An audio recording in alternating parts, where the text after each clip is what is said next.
Dis verkiesingsdag, die is die 29ste Mei 2024 en hier is ons almal by die Welgemoed NG Kerk.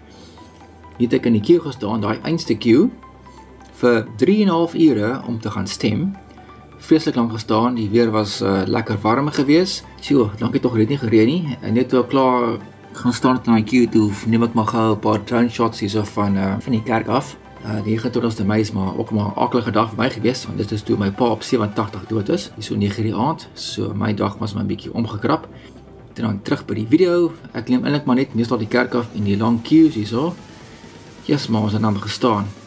Die queue aan die onderkant is almal se van, ek dink van M af tot by Z. Dit natuurlik was daai queue 3 keer langer as die ander queue, want minder van die mense van M tot Z was aan die ander kant van die kerk gewees en hulle queue het nog vinniger beweeg. En natuurlik toe ons binne kom in die kerk was daar net 2 scanners wat gewerk het. Natuurlik, die res van die scanners wat jou ID moes scan het nie gewerk nie.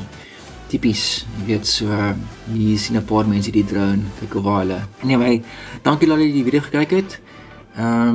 Stemdag, joh, om so lank in die queue te staan was absoluut 'n nagmerrie. Man ja, ons almal moes maar gaan stem het. Hier is ek nou by die Welgemoed NG Kerk. Soos jy kan sien, heel mense hier so op die grasperk.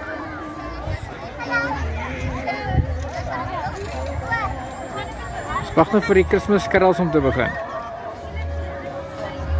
Dankie dat jy die video gekyk het en hier is nog 'n paar video's wat julle dalk van sal hou wat ek ook afgeneem het. Dankie, lekker bly, bye.